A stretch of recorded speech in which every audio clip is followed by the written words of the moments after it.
Hey ladies, thanks for joining me. So let's jump right into Genesis. And we're going to answer the questions that we talked about last week. So the first one is, who wrote Genesis? And that would be Moses. Moses wrote the first 5 books of the Old Testament. And as we move through those books, I'm going to show you some internal evidence. And what internal evidence means is evidence within the Bible that proves that something else is true. So as we move forward, I will show you how we can prove that Moses indeed did write the first 5 books of the Old Testament. Okay, so the next question is, who was it written to?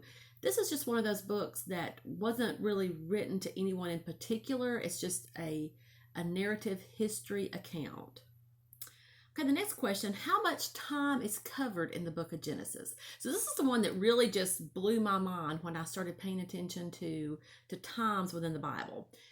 2,240 years are covered from Genesis 1 to Genesis 50. So I'm going to say that again, 2,240. So to put that into perspective, if Jesus was born around 2,020 years ago. Wow.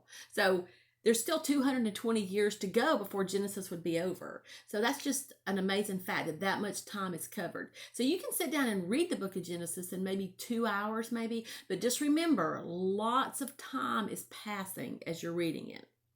Okay, some main ideas within the book of Genesis. God created the world and man in 6 literal days. Man sinned, then God promised Satan that one day the seed of woman would bruise his head. So the rest of the Old Testament points to Jesus and the cross. And another main idea about Genesis is it starts out with a really wide view, really of the universe, because God created the universe, and then it slowly focuses down and just zeroes in on just different people. So you have the whole universe, then you have Adam and Eve, then you have his son Seth, because that is going to be the person who the seed line of the Messiah is going to come through. And then from Seth, it focuses on Noah. And then from Noah's family, his son Shem. And then from Shem, it's Abraham. And then Abraham has Isaac. Isaac has Esau and Jacob. Now, Esau and Jacob were twins, but God chose Jacob, through which the seed line would continue. And then Jacob has 12 sons. And a lot of times you hear the 12 sons of Israel or the children of Israel. Well, God changed Jacob's name to Israel. So that's where we hear the term the children of Israel. So those 12 sons become the head of the tribes which form the nation of Israel. Okay, so some notable characters: God, Adam and Eve, the devil, Cain and Abel, Seth, Noah, Shem, Abraham, Lot, Sarah, Isaac, Rebecca, Esau, and Jacob. So remember, Jacob's name was changed to Esau. So changed to Israel. So these are Israel's 12 sons. By Leah and Rachel. So he had 2 wives, Leah and Rachel. Reuben, Simeon, Levi, Judah, Dan, Naphtali, Gad, Asher, Issachar, Zebulun, Joseph, Benjamin. And another notable character is Tamar, because she is in the seed line of the Messiah. Her name is found in Matthew in the genealogy. So some notable events found within Genesis is creation, the first sin, the flood, the Tower of Babel, God's covenant with Abraham, Sodom and Gomorrah, and then Joseph bringing his family to Egypt during the time of the famine. So now let's answer the question, where on the timeline? So remember the timeline that I introduced last week. So since Genesis covers so much time, over 2,000 years, it covers creation to the flood, and that's chapters 1 through 5. And then the flood to the call of Abraham, and those are chapters 6 through 11. And then the patriarchal period is chapters 12 to the end of the book of chapter 50.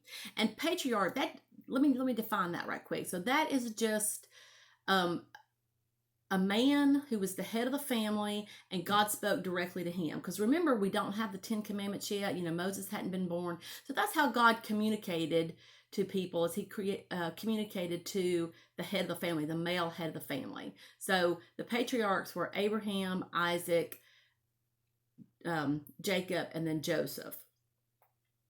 So now let's think about Jesus' prophecy. So the Old Testament is just full of prophecies, and we could exhaust hours looking at those. But I just wanted to pull out three to look at for simplicity. So the first one is found in Genesis 3, chapter 15, and this is directly after man had sinned. So God is speaking to the devil, and he tells the devil, I will put enmity between you and the woman, and between your offspring and her offspring. He shall bruise your head, and you shall bruise his heel. So that's the first prophecy of the Messiah coming into the world, and the rest of the Bible, the rest of the Old Testament points to that happening. And then in Genesis 12, God is speaking to Abraham, and he's making him some promises, and he tells him in verse 3 of chapter 12 that in you all the families of the earth will be blessed. So that is a reference to Jesus, a prophecy of Jesus, that it wouldn't just be for the Jews, but it would be for the entire world. And then the last one is found in chapter 49. Jacob is on his deathbed, and he is blessing his 12 sons. And he tells Judah, the scepter shall not depart from Judah, nor the ruler's staff from between his feet. So this is a prophecy saying that the Messiah would come from the tribe of Judah. So now let's finish up by asking the question, why study Genesis? Well, first of all, it proves that God created the universe. Second, it lays out a very strong case for a young earth. A lot of times you hear the earth is millions or even billions of years old, but you can do the math. You can look in chapters 5 and chapters 11 of Genesis for some really good genealogies, and then you can just go and look at people's birthday, death dates and things like that, and piece it together to come up with the case for a very young earth. And the last one I'm going to point out is that we see God's providence working through the book of Genesis to bring about the Messiah into the world despite man's sinfulness, because Genesis is filled with sin. It's filled with people making poor choices. You see murder, you see hatred, you see lying, you see prostitution and adultery and polygamy, just all these things. But God worked through that to bring about his will. So that is encouraging to me. So I hope this has been helpful, just to give you a broad overview of Genesis. And just check back next week, and we're going to jump in and look at Exodus. I hope y'all have a great week.